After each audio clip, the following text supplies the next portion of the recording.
Après sonnant derrière les barreaux, Sean Diddy Combs est sorti transformé. Mais lorsqu'il a vu un enfant se noyer dans un lac, l'instinct a pris le dessus. Ses actions suivantes ont envoyé des ondes de choc à travers le monde. Rédemption, ou quelque chose de plus? Avant de commencer l'histoire, dites-nous d'où vous nous suivez aujourd'hui dans le monde. Sean Diddy. Combs a franchi les portes de la prison un lundi matin glacial. Les gardiens lui avaient rendu ses effets personnels, une montre en or, son portefeuille et les vêtements qu'il portait le jour de son incarcération. Tout semblait différent maintenant. La montre semblait plus lourde. Les vêtements ne lui allaient plus de la même manière. Un an derrière les barreaux change un homme. Monsieur Combs a appelé l'agent Johnson, le gardien qui avait été correct avec lui pendant son séjour. Bonne chance là-bas. Sean hocha la tête, réussissant un petit sourire. Il ne se sentait pas comme la même personne qui était entrée ici il y a 12 mois. Cet homme avait été arrogant, pensant qu'il était intouchable.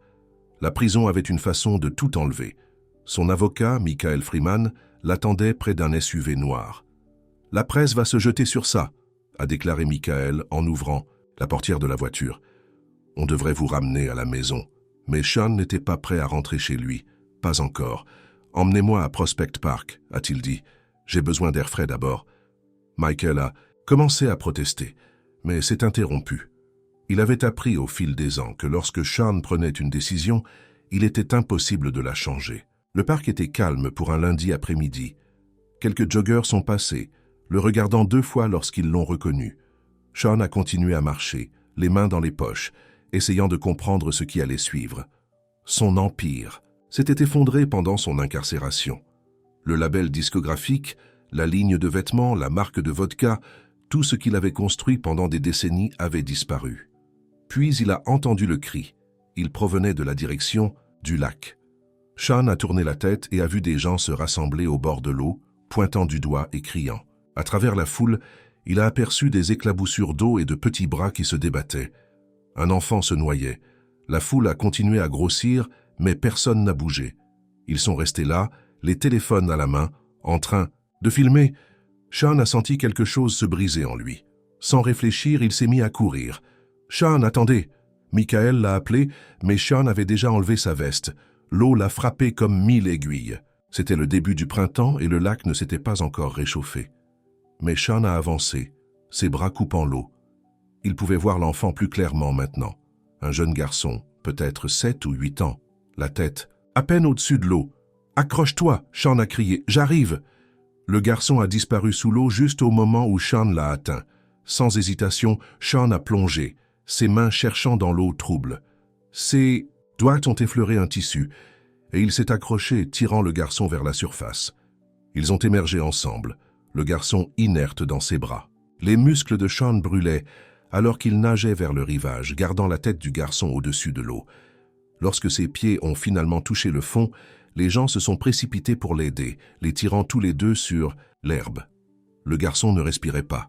« Quelqu'un sait faire la RCP ?» Sean a demandé, regardant autour de lui la foule. Personne n'a fait un pas en avant. Ils ont juste continué à filmer. Sean avait appris la RCP en prison. C'était l'un des cours qu'il proposait. Il n'avait jamais pensé qu'il l'utiliserait un jour. Il a incliné la tête du garçon en arrière, pincé son nez et donné 2 respirations de sauvetage.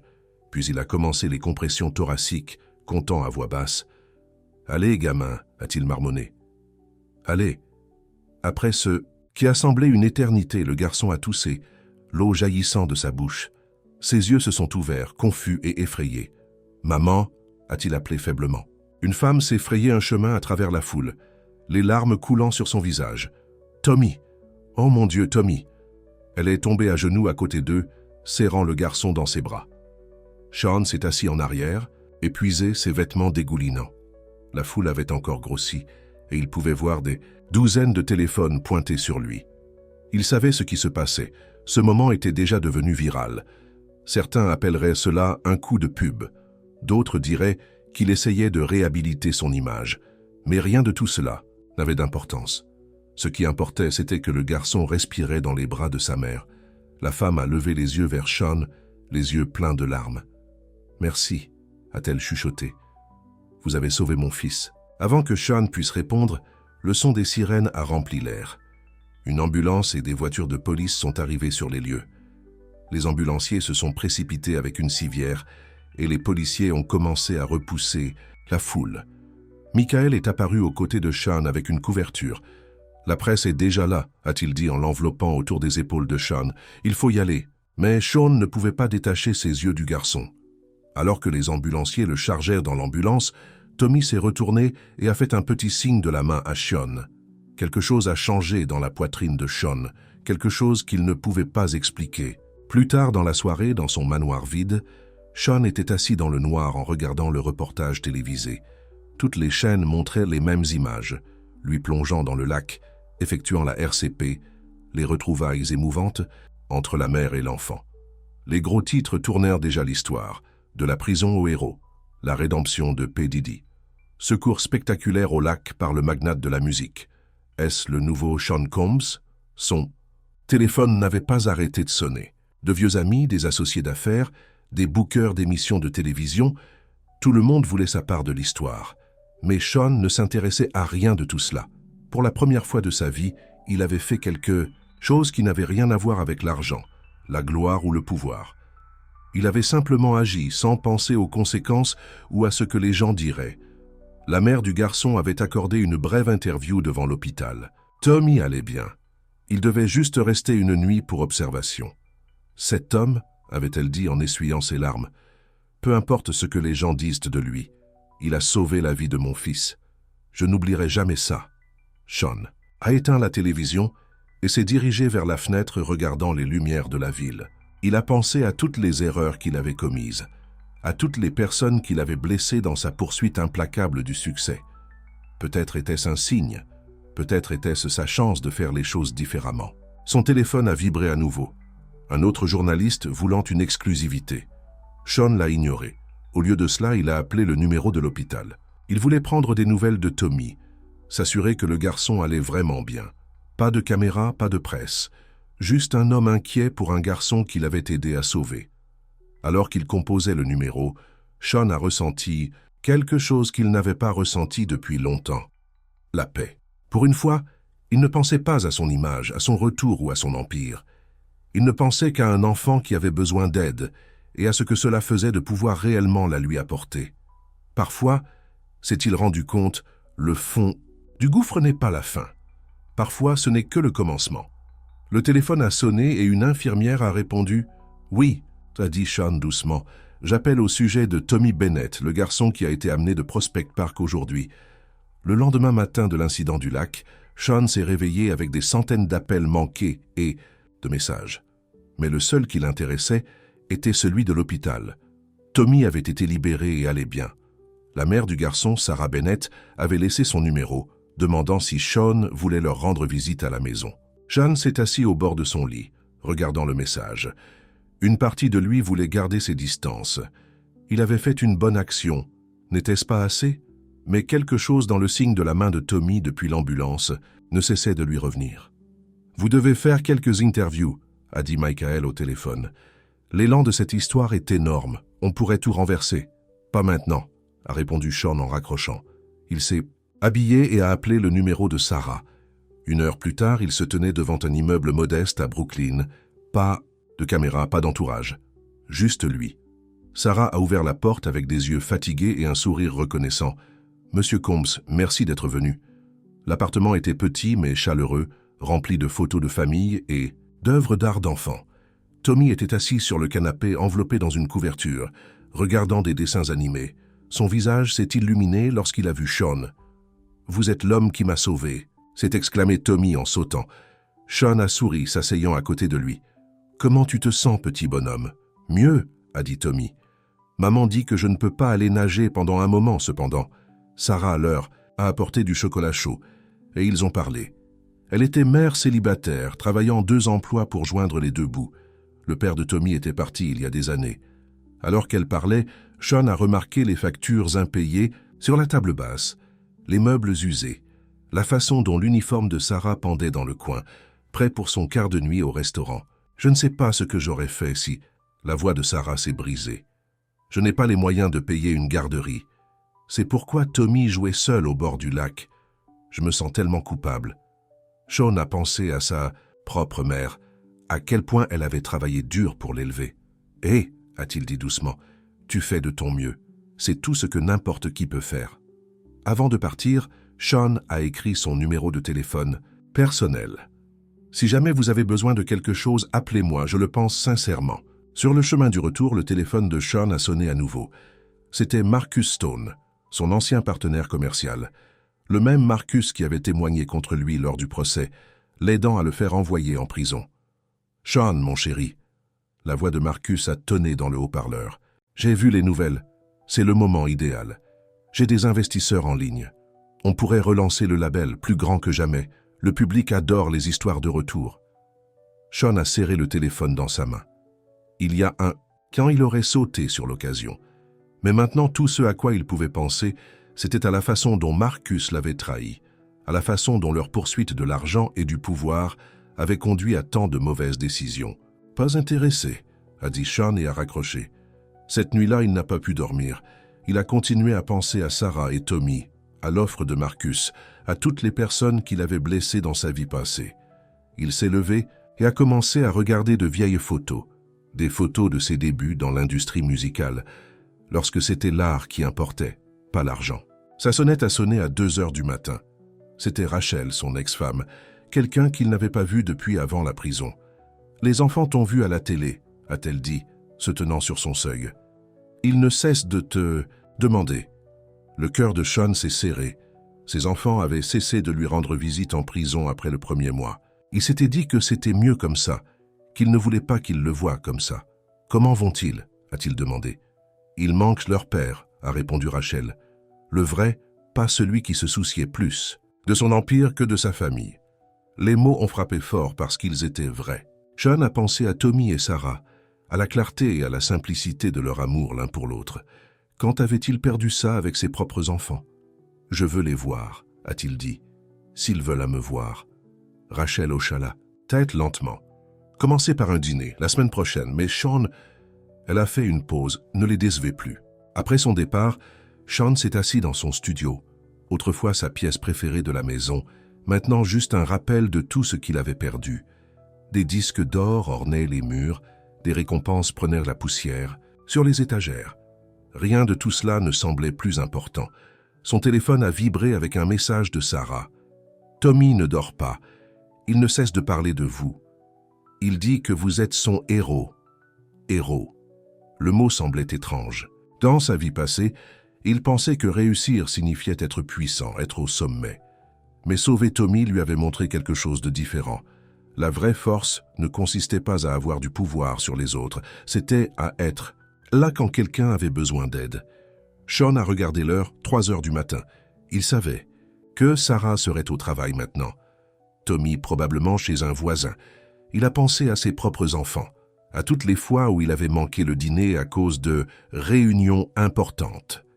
Il a ouvert son ordinateur portable et a commencé à écrire. Non pas des paroles ou des plans d'affaires, mais une lettre à ses enfants.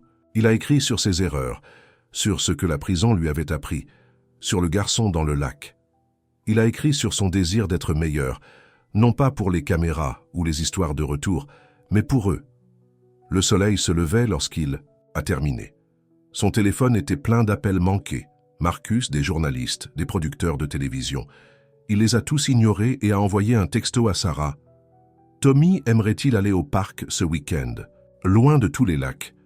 Sa réponse est arrivée rapidement. Il adorerait ça, merci. Sean s'est dirigé vers sa fenêtre, regardant la ville se réveiller.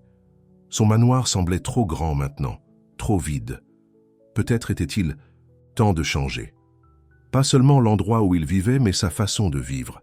Il a pensé aux signes de la main de Tommy depuis l'ambulance, aux paroles de Rachel concernant leurs enfants, à la lutte de Sarah pour joindre les deux bouts. L'ancien Sean aurait vu des occasions dans tout cela, des moyens de reconstruire son image, de relancer sa carrière. Mais l'homme qui est sorti de prison, l'homme qui a sauté dans ce lac sans réfléchir, il a vu quelque chose de différent. Il a vu une chance d'être la personne qu'il aurait dû être depuis toujours. Une notification est apparue sur son téléphone. Un autre article sur le sauvetage. Le titre disait « Coup de pub de P. Diddy ou véritable changement ». Sean a éteint son téléphone. Laissez-les spéculer. Il savait maintenant ce qui était réel, et pour la première fois depuis des années, cela lui semblait suffisant. Un mois après l'incident du lac, la vie de Sean avait adopté une nouvelle routine. Chaque samedi, il emmenait Tommy au parc. Ils jouaient au basketball, mangèrent des glaces et parlaient de tout et de rien.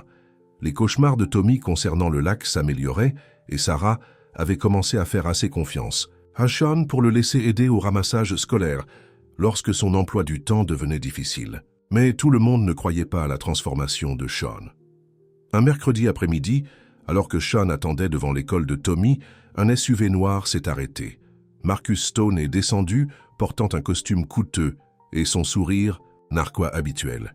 « Tu joues au papa pour un enfant au hasard maintenant ?» a demandé Marcus en s'approchant. « Allez, Sean, on sait tous les deux de quoi il s'agit. Tu es plus intelligent que ça. » Sean sentit sa mâchoire se tendre. « Pars, Marcus. Les investisseurs s'impatientent, » a poursuivi Marcus. « Ils veulent une réponse. Réfléchis-y. On pourrait transformer tout ce sauvetage en or. Émissions de télé-réalité, albums de retour, produits dérivés. » Le roi déchu se relève. Avant que Sean puisse répondre, il a entendu la voix de Tommy. « Sean, tu es venu !» Tommy a couru et l'a serré dans ses bras, portant son sac à dos et un large sourire. Marcus a observé l'interaction, son expression calculatrice. « Qui est-ce » a demandé Tommy en regardant Marcus. « Personne » a dit Sean fermement. « Allons faire nos devoirs. » Alors qu'il s'éloignait, Marcus a crié « Tu ne peux pas fuir qui tu es pour toujours, Sean !» Ce soir-là, après avoir aidé Tommy avec ses devoirs de mathématiques et s'être assuré que Sarah arrivait à son travail au restaurant, Sean était assis dans sa voiture, réfléchissant aux paroles de Marcus. Son téléphone a vibré. Rachel, confirmant leur dîner familial pour demain soir. Le lendemain soir, Sean se tenait devant la maison de Rachel, tenant un sac de plats à emporter préféré de ses enfants. Ses mains tremblaient lorsqu'il sonna à la porte. Sa fille Maya ouvrit la porte. Elle avait 13 ans maintenant, ressemblant tellement à sa mère. Son fils Justin, 10 ans, a fait un signe de la tête derrière elle. « Papa » a dit Maya doucement. Le dîner a été maladroit au début. Les enfants ont poussé la nourriture autour de leurs assiettes, répondant à ces questions par de courtes réponses. Mais lentement, alors que Sean leur racontait Tommy et le lac, ils ont commencé à s'ouvrir. « C'est pour ça que tu as changé ?» a soudainement demandé Justin. « À cause de ce gamin ?» Sean a posé sa fourchette. « Non, mon pote, j'ai changé à cause de vous, tous les deux. J'avais juste besoin de quelque chose pour m'aider à voir ce qui importait vraiment. » Maya l'a regardé durement. « Tu as promis des choses avant, papa. Avant tout. Je sais, » a dit Sean. « Je ne peux pas défaire ce que j'ai fait, mais j'essaye d'être meilleur. Pas pour les caméras ou l'argent, pour de vrai cette fois. » Après le dîner, alors que Sean partait, Rachel l'a arrêté. « L'école des enfants organise un bal père-fille le mois prochain. » Maya en a parlé. Le cœur de Sean s'est réjoui. « Je serai là. » Mais le lendemain matin, son passé est revenu en force. Marcus avait fait fuiter de vieilles vidéos à la presse, des images de Sean à son pire, criant sur ses employés, proférant des menaces, se vantant de détruire les carrières des gens. Les gros titres étaient vicieux. Le vrai P. Diddy, héros ou monstre. Des images divulguées montrent ses vraies couleurs. La mère de Tommy. Saviez-vous qui vous laissiez près de votre fils? Le téléphone de Sean a commencé à sonner. C'était Sarah. Avez-vous vu les nouvelles? A-t-elle demandé, la voix tremblante. Sarah, je peux expliquer. J'ai eu confiance en vous avec mon fils, l'a-t-elle interrompu. Je vous ai laissé entrer dans nos vies. Ce n'est plus ça, a supplié Sean. J'ai besoin de temps, a dit Sarah. S'il vous plaît, ne venez pas à la maison. Les jours suivants ont été infernaux. Sean a regardé sa paix retrouvée s'effondrer. Il s'est rendu à l'école de Tommy à l'heure de la sortie, mais Sarah avait fait en sorte que quelqu'un d'autre le récupère. Il a envoyé des textos qui sont restés sans réponse. Même Rachel a appelé pour dire qu'il devrait peut-être faire une pause dans les dîners de famille, jusqu'à ce que les choses se calment. Seul dans son manoir, Sean a senti l'ancienne colère monter. Il pouvait détruire Marcus pour ça. Il avait encore des choses sur lui, des contacts qui pourraient rendre sa vie misérable. Un coup de fil et son téléphone a vibré.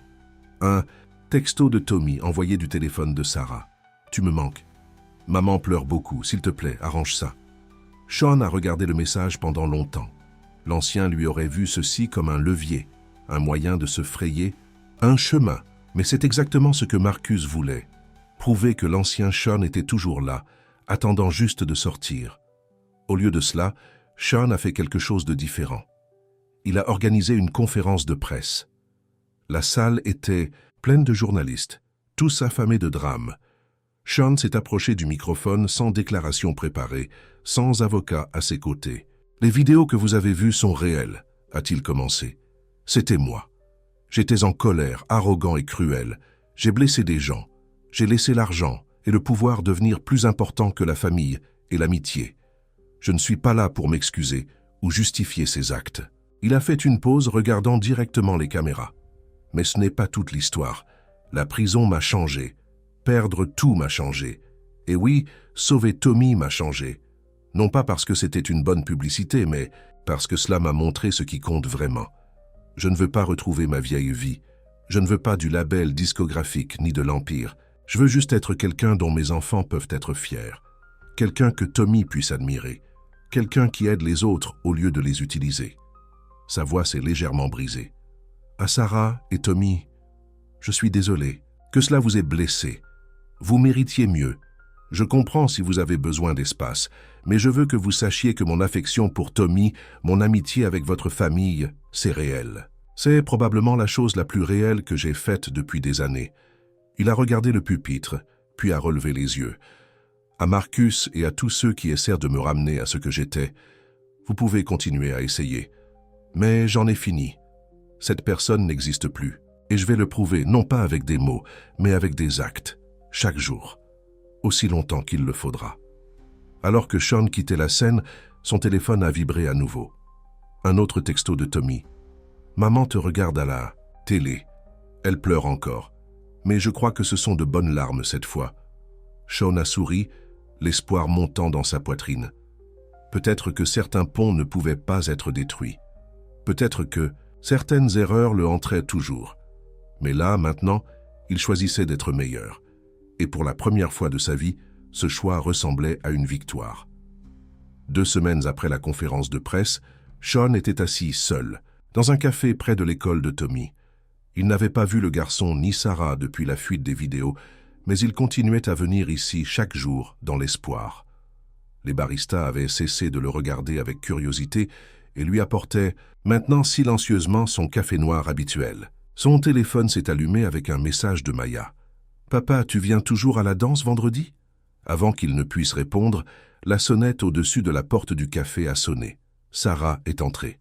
Elle avait l'air fatiguée. Son uniforme de serveuse froissé après un long service. Quand elle a vu Sean, elle s'est arrêtée un instant, puis s'est dirigée vers sa table. « Puis-je m'asseoir » a-t-elle demandé. Sean a hoché la tête, le cœur battant. « Tommy pleure en dormant » a dit Sarah doucement. « Il te manque. » « Il me manque aussi. » Sarah a enroulé ses mains autour de sa tasse de café. « Ces vidéos, cet homme, il m'a fait peur. Il m'a fait peur aussi, » a admis Sean. « C'est pourquoi j'ai dû changer. Tommy dit que tu es différent maintenant. Il croit en toi. » Sarah a levé les yeux vers Sean. « Je veux aussi y croire, mais j'ai besoin de savoir que mon fils est en sécurité. » Avant que Sean ne puisse répondre, son téléphone a vibré à nouveau. Le nom de Marcus est apparu sur l'écran. Il a refusé l'appel. « C'est lui, n'est-ce pas ?» a demandé Sarah. « L'homme qui a divulgué les vidéos. » Sean a hoché la tête. « Il est venu au restaurant hier, » a dit Sarah, la voix légèrement tremblante. « Il m'a offert de l'argent pour raconter mon histoire à la presse. Il a dit que je pourrais gagner assez pour quitter mes 2 emplois, déménager Tommy dans un meilleur quartier. » Sean a senti son sang glacé.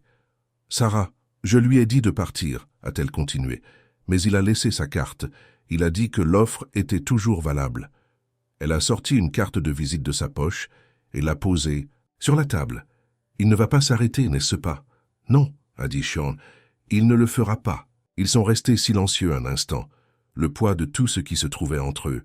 « Tommy a un match de baseball samedi, » a finalement dit Sarah. « Il lance pour la première fois. » Le cœur de Sean s'est réjoui. « À quelle heure ?» À ce moment-là, son téléphone a sonné à nouveau. Cette fois, c'était Rachel. « Sean, tu dois venir à l'hôpital. C'est Justin. » Les heures suivantes ont été un flou. Justin était tombé pendant l'entraînement. de basket. Une grave commotion cérébrale, ont dit les médecins. Il allait bien, mais il devait rester une nuit pour observation. Sean était assis au chevet de son fils, le regardant dormir. Maya s'est blottie dans une chaise à proximité, tandis que Rachel arpentait le couloir répondant aux appels de la famille. « Papa » a marmonné Justin à moitié éveillé. « Tu es resté. »« Bien sûr que je suis resté, mon pote. »« Mais qu'en est-il de ta réunion ?» Sean a froncé les sourcils. « Quelle réunion ?» L'homme a appelé maman, a dit Justin se rendormant. Il a dit que tu avais une réunion importante pour récupérer ta société. Sean sentit sa mâchoire se crisper. Marcus avait appelé Rachel. Jusqu'où était-il prêt à aller? La réponse est venue le lendemain matin. Tous les grands médias ont publié l'histoire, exclusif, les secrets de prison de P. Diddy, révélés. Marcus avait divulgué des documents, des courriels, des témoignages du procès de Sean. Mais cette fois, il avait tout déformé, donnant l'impression que Sean avait pris la faute pour les autres, protéger des personnes plus puissantes. L'avocat de Sean a appelé en panique. « Le FBI veut te parler. Si ces allégations sont vraies, elles ne le sont pas, » a dit Sean fermement. « Peu importe. Il rouvre l'enquête. Marcus prétend avoir des preuves qui pourraient infirmer toute ta condamnation. Il dit que tu n'étais qu'un bouc émissaire. » L'esprit de Sean s'emballait. Il savait ce que Marcus faisait. Si l'enquête était rouverte, tous les anciens acteurs seraient à convoquer, y compris les personnes qui pourraient révéler la vérité que Marcus avait été le cerveau derrière. Tout cela que Sean avait pris le blâme pour protéger sa famille, des menaces de Marcus. Son téléphone a vibré avec un texto de Marcus. « Mon bureau, 15 heures. Réglons ça avant que ça ne s'aggrave. » Sean a regardé Justine, toujours endormie au chevet de l'hôpital. Il a pensé au match de baseball de Tommy, la danse père-fille avec Maya. Tout ce qu'il était enfin en train de construire. À 15 heures, Sean est entré dans le bureau de Marcus. L'endroit n'avait pas changé, tout en verre et en chrome, empiétant sur le pouvoir et l'argent. « Enfin prêt à être raisonnable ?» a demandé Marcus, souriant narquoisement. « Pourquoi fais-tu ça ?»« Parce que tu es faible maintenant », a craché Marcus. « Le grand P. Diddy qui joue à la balle avec un enfant au hasard, essayant d'être le père de l'année. C'est pathétique. Tu étais un roi. »« J'étais un prisonnier, » a corrigé Sean. « Ici longtemps avant d'aller en prison. » Marcus s'est penché en avant. « Voici l'accord, reviens. Sois ce que tu es vraiment. Nous allons clore cette enquête, faire disparaître toutes ces histoires. Tu peux continuer à jouer à la maison avec Tommy et Sarah, continuer à essayer de reconquérir tes enfants. Mais tu travailles pour moi maintenant. » Sean s'est levé. « Non, ne sois pas stupide, » a averti Marcus. « Un coup de fil et tout sort. La vraie histoire. Ce qui s'est passé la nuit du raid. Ce que tu as fait pour protéger ta famille. Est-ce ce que tu veux que tes enfants sachent de leur père ?» Sean s'est dirigé vers la fenêtre, regardant la ville.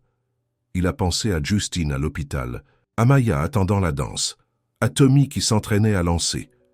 Il a pensé à la confiance de Sarah, si fragile et nouvelle. « Tu as raison, » a dit Sean doucement. « Il devrait le savoir. » Marcus a cligné des yeux. « Quoi ? La vérité. Toute la vérité. Plus de secrets, plus de cachotterie. » Sean s'est retourné vers Marcus. « J'organise une conférence de presse, demain. Je vais tout raconter. À propos de cette nuit-là. À propos de tes menaces. Pourquoi j'ai pris le blâme. Tu retourneras en prison, a menacé Marcus. Peut-être, a convenu Sean. Mais cette fois, j'irai en sachant que j'ai enfin fait ce qu'il fallait. Il s'est dirigé vers la porte, puis s'est arrêté. Tu sais ce que j'ai appris en prison, Marcus? La pire cage n'est pas faite de métal. Elle est faite de peur. Peur de perdre ce que tu as. Peur que les gens sachent qui tu es vraiment. Je n'ai plus peur. Alors que Sean sortait du bâtiment, son téléphone a vibré. Un texto de Sarah. Tommy demande si tu viens toujours à son match demain. Sean a souri et a répondu « Je ne le manquerai pas, mais je dois faire quelque chose d'abord. Allume la télé demain matin. » Puis il a appelé son avocat. « Organisez ça, conférence de presse complète. Et appelez le FBI, dites-leur que je suis prêt à parler. » Ce soir-là, Sean s'est assis avec Maya et Justin. Rachel se tenait sur le seuil pendant qu'il leur racontait tout, toute la vérité. À la fin, Maya pleurait, mais elle lui tenait la main. « Tu vas repartir ?» a demandé Justin d'une petite voix. « Je ne sais pas, mon pote, » a dit Sean honnêtement. « Mais cette fois, si je le fais, ce sera pour les bonnes raisons. Et cette fois, je ne me cache pas de vous. Plus de secrets. » Maya la serrait fort dans ses bras. « On t'attend, papa. Juste, reviens différent à nouveau, d'accord ?» Sean a serré ses enfants dans ses bras, sentant un poids se soulever de ses épaules. Demain apporterait ce qu'il apporterait. Mais ce soir, il était libre. Vraiment libre, pour la première fois depuis des années. Son téléphone s'est allumé une dernière fois. Un message de Tommy. « Maman dit que tu pourrais devoir partir pendant un certain temps. Mais elle dit aussi que tu fais ce qu'il faut. Je ne comprends pas tout, mais je sais que tu es mon héros, quoi qu'il arrive. » Sean a fermé les yeux, en paix avec ce qui allait arriver. Parfois, s'est-il rendu compte, le choix le plus difficile et le bon choix sont la même chose. Le matin du match de baseball de Tommy s'est levé clair et lumineux. Mais Sean n'était pas sur le terrain de baseball. Au lieu de cela, il se tenait devant une foule de journalistes, les caméras clignotant comme la foudre. « Il y a 6 ans, a-t-il commencé, j'ai fait un choix. Un choix de protéger ma famille en assumant la responsabilité de quelque chose que je n'avais pas fait. Aujourd'hui, je fais un autre choix. Cette fois, je choisis la vérité. » Pendant l'heure suivante, Sean a tout exposé. Comment Marcus avait été le véritable cerveau, derrière le blanchiment d'argent. Comment il avait menacé la famille de Sean. Comment Sean avait pris le blâme pour protéger ses enfants. Il a fourni des courriels, des enregistrements, des documents, tout ce qu'il avait gardé caché, comme assurance. Lorsqu'il a terminé, la salle a explosé de questions. Mais Sean était déjà en train de sortir. Il avait quelque chose de plus important à faire. La police attendait au bureau de Marcus avant même la fin de la conférence de presse de Sean. Mais Marcus était déjà parti, son assistante disant qu'il était parti pour l'aéroport 1 heure plus tôt. Le téléphone de Sean a sonné. Son avocat. « Le FBI veut que tu viennes. Il rouvre l'affaire. »« Je sais, » a dit Sean, conduisant plus vite. « Dis-leur que je serai là ce soir. Il y a quelque chose que je dois faire d'abord. » Il est arrivé au parking du terrain de baseball juste au moment où la 3e manche commençait. Les tribunes étaient à moitié pleines de parents et de frères et sœurs, mais Sean a repéré Sarah tout de suite. Elle était debout, applaudissant, alors que Tommy prenait la butte de lanceur. Sean s'est approché tranquillement et s'est tenu à côté d'elle. « Tu es en retard », a-t-elle dit, sans le regarder. « Je sais, j'ai dû dire la vérité d'abord. » Maintenant, elle s'est tournée vers lui, les larmes aux yeux. « J'ai vu la conférence de presse. Nous l'avons tous vue. Ils disent que tu pourrais devoir y retourner. » « Peut-être. » Sean a hoché la tête. « Mais pas pour longtemps. Cette fois, je suis innocent. » Tommy a repéré Sean depuis la butte et lui a fait signe de la main avec enthousiasme. Sean lui a répondu, puis a regardé le garçon lancer son premier lancer. C'était un strike. La foule a applaudi. Sarah a pris la main de Sean et l'a serré. « Il s'est entraîné toute la semaine, » a-t-elle dit. « Il voulait te rendre fier. » Sean a regardé Tommy lancer un autre strike, son visage sérieux et concentré. Il l'est déjà. Le match s'est déroulé dans un flou. L'équipe de Tommy a gagné, en grande partie, grâce à ses lancers. Après le dernier retrait, le garçon a couru vers Sean et s'est jeté dans ses bras. « Tu as vu? Tu as vu mes lancers? Chacun d'eux, mon pote. Tu étais incroyable. » Sarah les a rejoints, et ils sont allés prendre une glace pour célébrer. Personne n'a mentionné la conférence de presse ou ce qui pourrait arriver ensuite. Pendant quelques heures, ils étaient juste une famille normale, célébrant une victoire de petite ligue. Mais la réalité ne pouvait pas attendre éternellement. Ce soir-là, le téléphone de Sean a vibré avec des nouvelles urgentes. Marcus avait été pris en flagrant délit de tentative d'embarquement sur un avion privé à destination d'un pays sans extradition.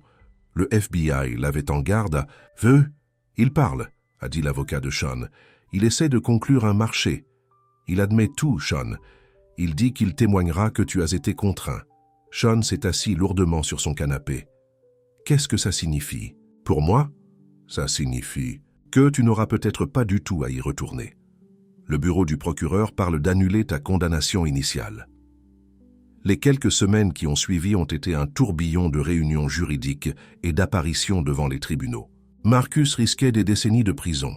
D'autres personnes puissantes ont été impliquées. Mais le nom de Sean a été blanchi. Le bal père-fille est arrivé pendant tout cela. Sean ne l'a pas manqué. Il a dansé avec Maya toute la nuit, tous les deux riant pendant qu'il essayait d'apprendre les derniers pas de danse des enfants. « Je suis fier de toi, papa », a dit Maya pendant qu'il se balançait sur une musique lente. pour avoir dit la vérité. L'équipe de basket de Justin a fait les séries éliminatoires. Sean était à chaque match, applaudissant depuis les tribunes avec Rachel. Ils n'étaient pas de nouveau ensemble, mais ils étaient de nouveau amis. Des parents qui pouvaient se sourire sans douleur. À travers tout cela, Tommy est resté son plus grand partisan. Le garçon a créé un blog intitulé « Mon ami Sean », où il publiait des mises à jour sur l'affaire de Sean et écrivait sur leur amitié. Il est devenu viral, touchant le cœur des gens avec sa vision simple et honnête de la rédemption à travers les yeux d'un enfant. 1 an jour pour jour après l'incident du lac, Sean s'est retrouvé dans une salle d'audience. Cette fois, cependant, il n'était pas condamné. Il était innocenté. Le juge s'est excusé pour sa condamnation injuste. Les journalistes se sont disputés pour obtenir des interviews sur son incroyable histoire de retour. Mais Sean ne se souciait de rien de tout cela. Il se souciait des personnes assises dans la salle d'audience, Sarah et Tommy, ses enfants, même Rachel. Les gens qui l'avaient vu à son pire et l'avaient aidé à devenir son meilleur. Après l'audience, ils sont tous allés au parc près du lac, le même parc où tout avait changé il y a 1 an. Tommy a apporté sa balle de baseball et bientôt ils jouaient tous à la balle, riant sous le soleil d'été. « Tu sais, » a dit Sarah, regardant Tommy apprendre à Justin comment lancer, « quand tu as sauvé Tommy au lac, je pensais que c'était juste un coup de publicité, une façon de refaire ton image. » « Je sais, » Sean a souri. « Parfois, je me le demandais moi-même. Mais ce n'était pas le cas, n'est-ce pas? C'était juste toi, le vrai toi. » Sean a regardé sa fille aider l'ami de Tommy avec son élan, a vu Justin accroché à chaque mot de Tommy sur la technique de lancer. Ces 2 familles, autrefois des mondes séparés, fusionnaient maintenant en quelque chose de beau et de réel. « Tu veux savoir quelque chose de drôle ?» a-t-il dit à Sarah. Tout le monde continue de parler de comment j'ai sauvé Tommy ce jour-là au lac, mais la vérité, c'est qu'il m'a sauvé. Sarah a souri, la compréhension dans les yeux. Peut-être vous êtes-vous sauvés l'un l'autre. Ce soir-là, alors que le soleil se couchait sur le parc, Sean était assis sur un banc regardant tous les enfants jouer. Son téléphone a vibré avec une autre demande d'interview, une autre offre pour raconter son histoire. Il l'a refusée. Son histoire n'était pas pour les caméras ou les journaux. Il ne s'agissait pas du célèbre magnate de la musique qui est allé en prison et a trouvé la rédemption. Il s'agissait d'un homme qui avait dû tout perdre pour trouver ce qui importait vraiment. Un homme qui a appris que parfois les plus grands changements commencent par les plus petits choix. Tommy a couru et s'est affaissé à côté de lui essoufflé après avoir joué. « Et Sean? Oui, mon pote? Je suis content que tu aies sauté dans ce lac. » Sean a rapproché le garçon, le cœur plein. « Moi aussi, Tommy. Moi aussi. » Le soleil a plongé sous l'horizon, peignant le lac d'une lumière dorée.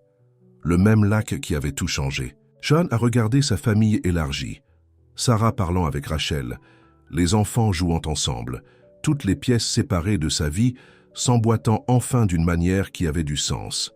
Il a pensé à Marcus, maintenant confronté à sa propre peine de prison. Il a pensé à tout l'argent et au pouvoir qu'il avait autrefois, à quel point tout cela semblait vide maintenant. Son téléphone a vibré une dernière fois. Un message de Maya. « Je t'aime, papa. Merci de nous avoir montré comment être courageux. » Sean a souri en paix avec tout cela, les erreurs, les changements, les choix difficiles qu'il avait menés ici. Parfois, il faut toucher le fond pour savoir où est le haut. Parfois, il faut complètement perdre son chemin avant de pouvoir retrouver son chemin vers la maison. Et parfois, juste parfois, un simple acte de courage peut changer non pas une vie, mais plusieurs. Tout ce qu'il faut, c'est la volonté de plonger, de faire face à l'eau froide, de choisir l'amour plutôt que la peur. Tout ce qu'il faut, c'est le courage d'être réel.